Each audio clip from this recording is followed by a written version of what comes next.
Hello, जय हिंद दोस्तों। आज का हमारा जो टॉपिक होने वाला प्राविधिक कला क्लास 12 का जो चैप्टर ठोस ज्यामिति होता है। ठोस ज्यामिति में क्या होता है कि उसमें ठोस आकृतियां दी रहती हैं, जैसे घन है, त्रिभुजाकार समपार्श्व है, वर्गाकार समपार्श्व है, पंचभुजाकार समपार्श्व है। ऐसी करके आकृतियां दी रहती हैं जिनका हमें अनुविच्छेद तथा उच्छेद बनाना होता है। और अनुविच्छेद तथा उच्छेद क्या होता है इसके बारे में आज पूरी जानकारी लेंगे और ठोस ज्यामिति वाले चैप्टर पे विधिवत चर्चा होगी। तो देखते हैं हम कि प्राविधिक कला जो ठोस ज्यामिति वाला चैप्टर होता है ये कितने नंबर का आता है और इसमें से कितने क्वेश्चन पूछे जाते हैं, कितने क्वेश्चन पेपर में पुटअप होते हैं और कौन से क्वेश्चन, कितने क्वेश्चन हमें करने होते हैं और कितने क्वेश्चन नहीं करने होते हैं और कौन सा क्वेश्चन आसान होता है। हालांकि जो पेपर आता है उसमें 2 क्वेश्चन दिए रहते हैं, दोनों में से एक क्वेश्चन आपको करना होता है।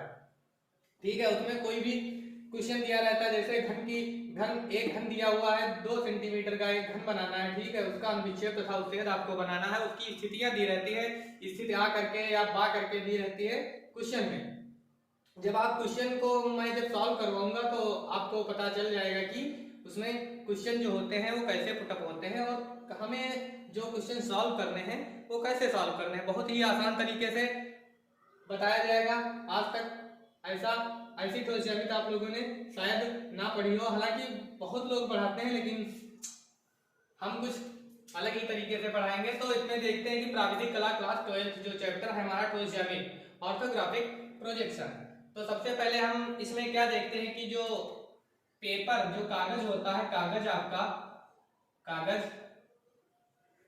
कागज पे जो आयाम होते हैं, आयाम, ठीक है, एक होता है आयाम, क्या होते हैं आयाम, 2 आयाम होते हैं, ठीक है, त्रिआयाम होते हैं। ठीक है, इनको हम कागज पे किस आयाम को दिखा सकते हैं, कागज पे केवल हम 2 आयामी आकृतियां ही बना सकते हैं। 3D आकृतियां मूर्ति या स्कल्पचर में आ जाती हैं। ठीक है, तो जब 2 आयामी हमें कागज पे हम 2 आयाम दिखा सकते हैं और 3 आयाम जो ठोस ज्यामिति होती है, ठोस जो होते हैं वो त्रिआयामी होते हैं। ठीक है, जैसे घन दिया हुआ है और घन को हमें बनाने के लिए क्या करना पड़ता है, हम जो 3 आयाम जो दिखाने होते हैं, ठीक है, 3 आयाम त्रिआयामी जो आकृतियां होती हैं दिखाने के लिए हमें दूसरी आकृति की एक आवश्यकता पड़ती है। ठीक है, जैसे कि इसमें त्रिभुज हो गया और त्रिभुजाकार समपार्श्व हो गया।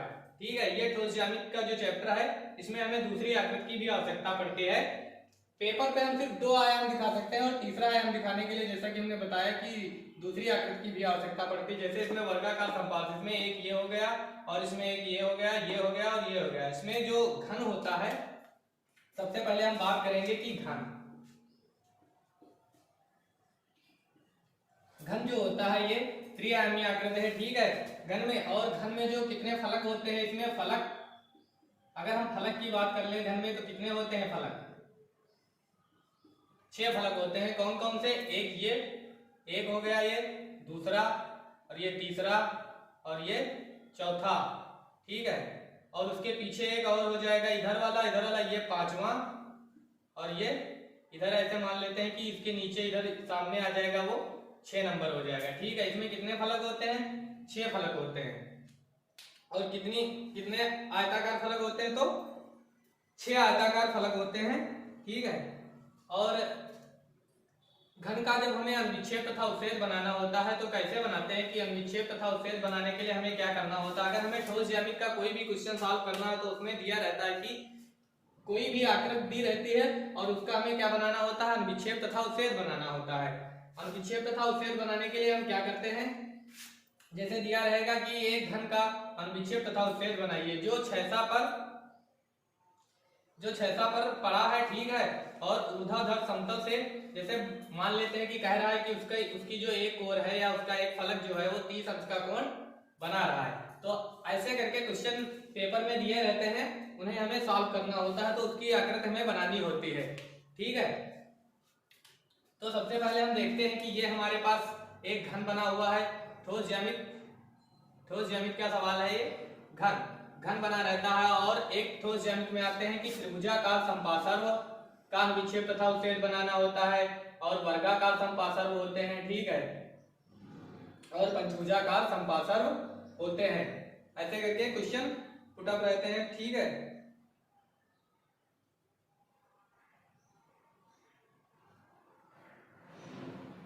और जो आयताकार जो वर्गाकार ये संपार्श्व होते हैं, ठीक है, इसमें दो सिरे होते हैं, सम्मुख दो सिरे होते हैं और दो सिरे जो होते हैं और जो संपार्श्व होते हैं, इनको आयत के जो संपार्श्व होते हैं इनके चारों तरफ आयत से घिरे रहते हैं। इसके चारों जो दोनों सिरे होते हैं आमने सामने के, ये वाला और ये वाला, ये जो सिरे होते हैं ये क्या रहते हैं कि आयतों से घिरे रहते हैं। आयत चारों तरफ से देख लीजिए कि आयत से ये आकृतियां घिरी हुई हैं। और जो ये त्रिभुजाकार सूची स्तंभ वगैरह होते हैं, इनमें नोक के समान जो सिरे इसके होते हैं, नोक के समान होते हैं और इनके जो चारों तरफ से ये जो घिरे रहते हैं आकृतियां, जैसे पंचभुजाकार हो गया, षटभुजा, जैसे त्रिभुजाकार सूची स्तंभ हो गया, पंचभुजाकार सूची स्तंभ हो गया और वर्गाकार सूची स्तंभ हो गया।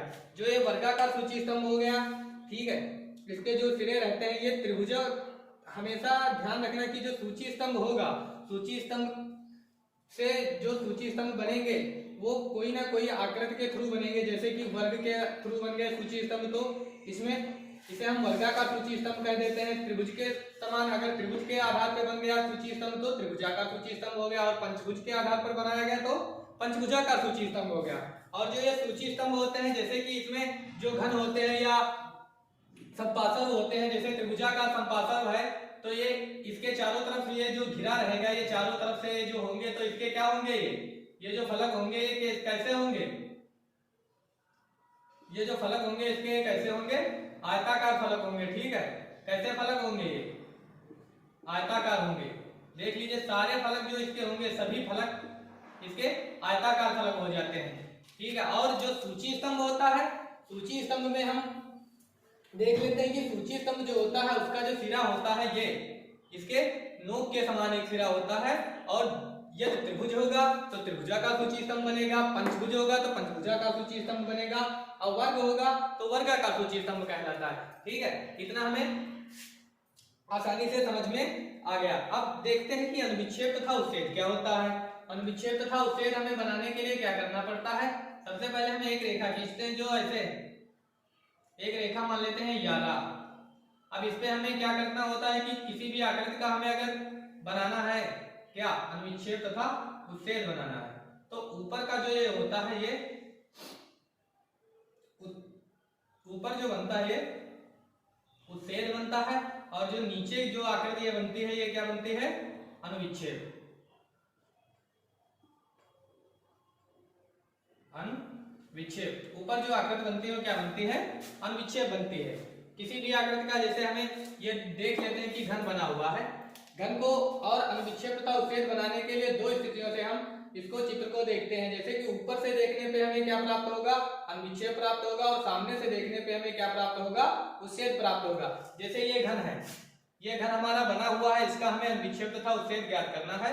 तो सबसे पहले हम क्या करेंगे, अगर हम इसको सामने से अगर देखेंगे, सामने से इसको देखेंगे तो इसका अनुविच्छेद, इसका उच्छेद कहाँ बनेगा, ये पीछे इस तरफ बनेगा। जैसे ये रेखा हम मान लेते हैं और ये यहाँ पे रखा हुआ है, पड़ा हुआ है छेसा पे, और इसको हमें इसका हमें अनुविच्छेद तथा उच्छेद बनाना है। तो हम सबसे पहले देखेंगे कि उच्छेद बनाने के लिए हमें क्या करते हैं कि ये जो हमारा वर्ग है ये सामने वाला, और ये जो पीछे वाला है तो ये सामने वाले का ये इस तरफ ये क्या बन जाएगा, अनुविच्छेद बन जाएगा, वो उच्छेद बन जाएगा, सॉरी उच्छेद बन जाएगा। ठीक है, ऊपर जो आकृति बनती है ये उच्छेद कहलाती है, और जो नीचे आकृति बनती है ये क्या कहलाती है, अनुविच्छेद कहलाती है। ठीक है, किसी आकृति के ऊपर से देखने में क्षैतिज समतल पर प्रदर्शित आकृति उस घनाकृति का उपाक्रम या अनुविच्छेद कहलाती है। जैसे कोई आकृति है, जैसे मान लेते हैं कि ये है त्रिभुजाकार संपार्श्व है, इसको यदि हम ऊपर से देखेंगे, ऊपर से जब देखेंगे तो इसका हमें क्या प्राप्त हो जाएगा, अनुविच्छेद प्राप्त होगा। और अगर हम सामने से इसका अध्ययन करेंगे तो क्या प्राप्त हो जाएगा, उच्छेद प्राप्त होगा। ठीक है, यदि किसी आकृति को ठीक सामने से देखें तो ऊर्ध्वाधर समतल पर प्रदर्शित आकृति, कोई आकृति है, जैसे इसको हम सामने से देख रहे हैं, ये हमारे पास एक टीवी है और इसको हम सामने से देख रहे हैं, तो सामने से देखने पे हमें क्या प्राप्त होगा, इसको सामने से देखने पे जो समतल पे आकृति बनेगी ये क्या बन जाएगी, उच्छेद बन जाएगी। और अगर ऊपर से हम देख रहे हैं, ऊपर से जैसे हम देखेंगे तो ऊपर से देखने पे हमें क्या प्राप्त हो जाएगा, अनुविच्छेद प्राप्त हो जाएगा। ठीक है, इतना समझ में आ गया। बहुत ही आसान है ठोस ज्यामिति और बहुत ही कठिन भी है। ठीक है, अगर आप कायदे से देख रहे हैं कि समझ पा रहे हैं तब तो ठीक है, अगर नहीं समझ पा रहे हैं तो पुनः आप वीडियो को दोबारा जा करके ठीक है शुरुआत से फिर से देख सकते हैं एक बार में। हालांकि हो सकता है ना समझ में आए, बार बार देखिए, आसानी से आपको समझ में आ जाएगा।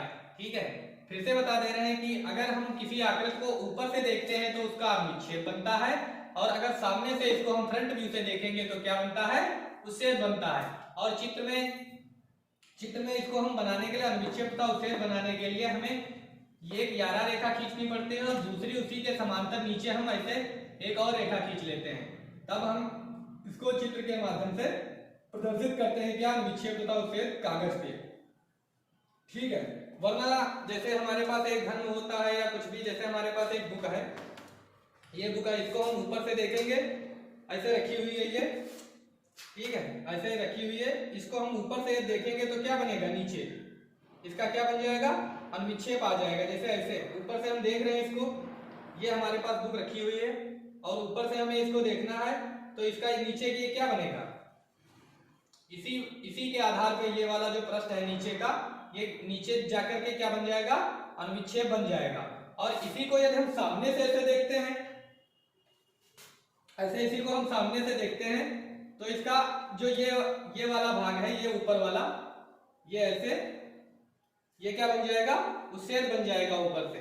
और अगर हम ऐसे देखते हैं तो नीचे क्या बन जाएगा, अनुच्छेद बनेगा। और अगर सामने से देखते हैं तो क्या बन जाएगा, ये वाला जो पृष्ठ होगा ये उच्छेद कहलाता है और ये अनुच्छेद कहलाएगा। ठीक है, कितना समझ में आया। और ऐसे ही त्रिभुजाकार, जैसे त्रिभुजाकार संपार्श्व हो गए, त्रिभुजाकार सूची स्तंभ हो गया, शंख हो गया, बेलन हो गया, गोला हो गया, ऐसे करके आकृतियों के अनुच्छेद तथा उच्छेद बनाने होते हैं ठोस ज्यामिति में। ठीक है, जो त्रिभुजाकार आकृतियां होती हैं, त्रिभुजाकार सूची स्तंभ होते हैं, इसमें त्रिभुजाकार फलक होते हैं, और आयताकार जो त्रिभुजाकार संपार्श्व होते हैं या वर्गाकार संपार्श्व होते हैं, पंचभुजाकार संपार्श्व होते हैं, इसके जो फलक होते हैं वो सारे फलक जो होते हैं आयताकार होते हैं। ये ध्यान रखने वाली बात है कि जो इसमें होती है, इसमें नोक जो होती है, मतलब सिरा जो होता है नोक के समान होते हैं, किसमें, सूची स्तंभ में। और सूची स्तंभ के जो जितने भी फलक होंगे वो कैसे होंगे, त्रिभुजाकार होंगे। आकृति चाहे जैसी भी हो, पंचभुजाकार हो, वर्गाकार हो, षटभुजाकार हो, हाँ त्रिभुजाकार हो, आयताकार हो, कोई भी आकृति हो सकती है। ठीक है, उसके जो सिरे होंगे वो नोक के समान होंगे ऊपर, और जो उसके फलक होंगे वो त्रिभुजाकार फलक होंगे। और संपार्श्व में क्या होता है कि इसके जो फलक होते हैं वो आयताकार होंगे, आकृति चाहे जैसी भी हो। ठीक है, आई होप कि आप लोगों को समझ में आ गया होगा इतना जितना बताया गया है। अब आगे की हम आकृतियां देख लेते हैं कि बेलन बचा हमारे पास, बेलन है, गोला है, सूची स्तंभ हो गया सब। अब आगे का चैप्टर है, ये घन हो गया, ये एक घन हो गया, क्या हो गया, घन हो गया। ठीक है, और संपार्श्व हमने देख लिया, संपार्श्व और सूची स्तंभ। अब हमारा अगला है बेलन। बेलन में क्या होता है,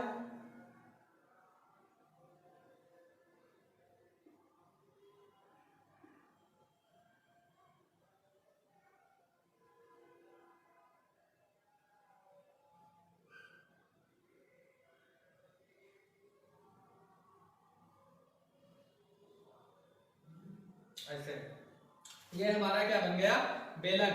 यह आकृति आयत द्वारा किसी एक भुजा पर परिक्रमा करने से बनती है। ये जो बेलन होता है, किसी आयत द्वारा एक भुजा, किसी भी भुजा, जैसे ये वाली भुजा है, ये आयत की भुजा, और इस पे जो है ये परिक्रमा करने से क्या बनती है, क्या बनता है, बेलन बनता है। क्या बनता है दोस्तों, बेलन बनता है। किसी एक भुजा पे परिक्रमा करने से क्या बनता है, बेलन बनता है। बेलन के दोनों सिरे जो होते हैं, बेलन के इसके दोनों सिरे, एक तो ये हो गया, एक ये हो गया, ये कैसे होते हैं, वृत्ताकार, वृत्ताकार। ये जो दोनों सिरे इसके होते हैं कैसे होते हैं, वृत्ताकार सिरे होते हैं। ठीक है, अब देख लेते हैं अगला जो हमारा है क्वेश्चन, शंख बचा। शंख में क्या होता है, शंख बनाने के लिए हम क्या करते हैं कि यह आकृति जो होती है एक समकोण त्रिभुज द्वारा उसकी एक भुजा पर परिक्रमा करने से बनती है। एक समकोण त्रिभुज द्वारा उसकी एक भुजा पे परिक्रमा करने से बनती है।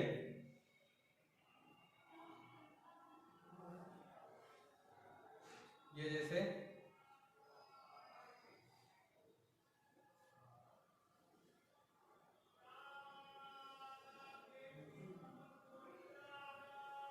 ओ, ये बी सी। ठीक है, ये हमारा क्या हो गया, शंकु। शंकु का ऊपर का सिरा जो होता है ये नोक के समान होता है। ठीक है, और इसके एक सिरे पर वृत्ताकृत तथा दूसरे सिरे पर नोक शिरोबिंदु होता है। इसके एक सिरे पर जो त्रिभुज होता है, शंख होता है, ये त्रिभुज के एक भुजा पर वृत्ताकार, ठीक है, परिभ्रमण मतलब परिक्रमा करने से चारों तरफ ये क्या बनता है, शंख बनता है। और इसका नीचे एक सिरा जो होता है ये वृत्ताकार होता है और एक सिरा जो होता है ये शिरोबिंदु। शिरोबिंदु मतलब नोक के समान होता है। कैसा होता है, नोक के समान होता है। इसका भी अनुच्छेद तथा उच्छेद बनाना होता है। ऊपर से देखेंगे, फिर से हम बात कर लेते हैं कि ऊपर से अगर किसी आकृति को हम देख रहे हैं तो उसका क्या बनेगा, अनुच्छेद बनेगा। अगर अनुच्छेद बनाना है तो उस आकृति को ऊपर से देखना पड़ता है, और अगर उच्छेद बनाना है तो हम उस आकृति को सामने से देखते हैं, फ्रंट व्यू से। ठीक है, जैसे हम इस आकृति को सामने से देखेंगे तो इसका उच्छेद बनेगा, अगर ऊपर से देखेंगे तो इसका अनुच्छेद बनेगा। ठीक है, और आगे एक और क्वेश्चन हमारे पास बचता है, वो होता है कि वृत्त।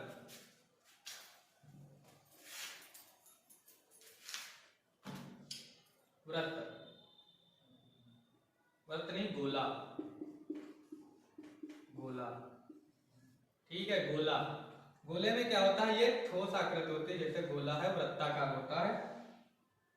गोला यह एक घनाकृति का अर्धवृत्त द्वारा उसके व्यास पर परिक्रमा करने से बनता है, घनाकृति होती है। ठीक है, जैसे घनाकृति है ऐसे, ये चारों तरफ से ये घिरी रहती है, इसके जो परिक्रमा करने से ये गोला का निर्माण जो होता है, एक घनाकृति पे परिक्रमा करने से गोले का निर्माण होता है। ठीक है, इसका भी अनुच्छेद तथा उच्छेद बनाया जाता है। ऊपर से देखेंगे इसको तो हमारा अनुच्छेद बनेगा, और सामने से देखेंगे तो उच्छेद बनेगा। इसके क्या बनेंगे, अनुच्छेद तथा उच्छेद जो इसके होते हैं, ये वर्गाकार, जो किसी घनाकृति के आधार के केंद्र को मिलाने से बनती है। फलक तथा संपार्श्व जो होते हैं, ये फलक, कोई भी फलक, जैसे ये फलक है या संपार्श्व है, ठीक है, ये फलक जैसे बन गए, ये फलक है, और ये जो संपार्श्व है ये कैसे बनते हैं कि पिंड को घेरने वाले समतलों को कहते हैं। जो फलक तथा संपार्श्व होते हैं ये पिंड को घेरने वाले, जैसे कोई भी आकृति है उसको जो घेरेंगे, जैसे कोई भी आकृति है, जैसे ये हमारा त्रिभुज हो गया, ये हमारा त्रिभुज हो गया। अब इसको जो भी घेर रहा है, जो भी आयत, जैसे त्रिभुजाकार हमें बनाना है तो इसका जो घेरेगा ये घेर रही आकृति, तो आयताकार फलक से, ठीक है, तो ये क्या बन जाएंगे, संपार्श्व या फलक कहलाते हैं। ठीक है, कोर अथवा किनारा उस रेखा को जिस पर घनाकृति के आसन्न फलक मिलते हैं, जिस पर आसन्न फलक जो ये होते हैं, ये आसन्न फलक जो जिस कोने पे मिलते हैं उसको हम क्या कहते हैं, कोना या किनारा कहते हैं। ठीक है, अगर वीडियो अच्छी लगी हो तो लाइक करें और ज्यादा से ज्यादा शेयर करें। ठोस ज्यामिति वाला चैप्टर जो है, ये हमारा जो बेसिक जानकारी है, ठीक है, वो हमने इस वीडियो में जानकारी ले ली है। ठीक है, और अगली वीडियो में हम क्वेश्चन सॉल्व करने की कोशिश करेंगे, जो हमारा अगला चैप्टर होगा। ठीक है, उसमें हम क्वेश्चन को सॉल्व करेंगे कि ठोस ज्यामिति के क्वेश्चन कैसे सॉल्व किए जाते हैं, अनुच्छेद तथा उच्छेद कैसे बनाया जाता है, इसके बारे में हम बात करेंगे। अगर ये वीडियो आपको अच्छी लगी हो तो चैनल को अगर सब्सक्राइब ना किया हो तो सब्सक्राइब कर लें और बेल आइकन को भी प्रेस कर दें। ठीक है, और ज्यादा से ज्यादा शेयर करें ताकि अन्य लोगों को भी इसका बेनिफिट हो सके। ठीक है, और पेपर में इसमें से दो क्वेश्चन पुटअप रहते हैं। ठीक है, और क्वेश्चन आने हैं, ये तो अनिवार्य है कि ठोस ज्यामिति से क्वेश्चन दिए होंगे पेपर में, चाहे आप 2022 का ले लीजिए, चाहे 21 का, चाहे जो भी ले लीजिए, 20 का हो, 19 का, सब में क्वेश्चन ये आते जरूर है। और ये जो क्वेश्चन होता है ये 16 नंबर का होता है और खंड दाग में दिए रहते हैं। ठीक है, थैंक यू, मिलते हैं नेक्स्ट वीडियो में, तब तक के लिए बाय।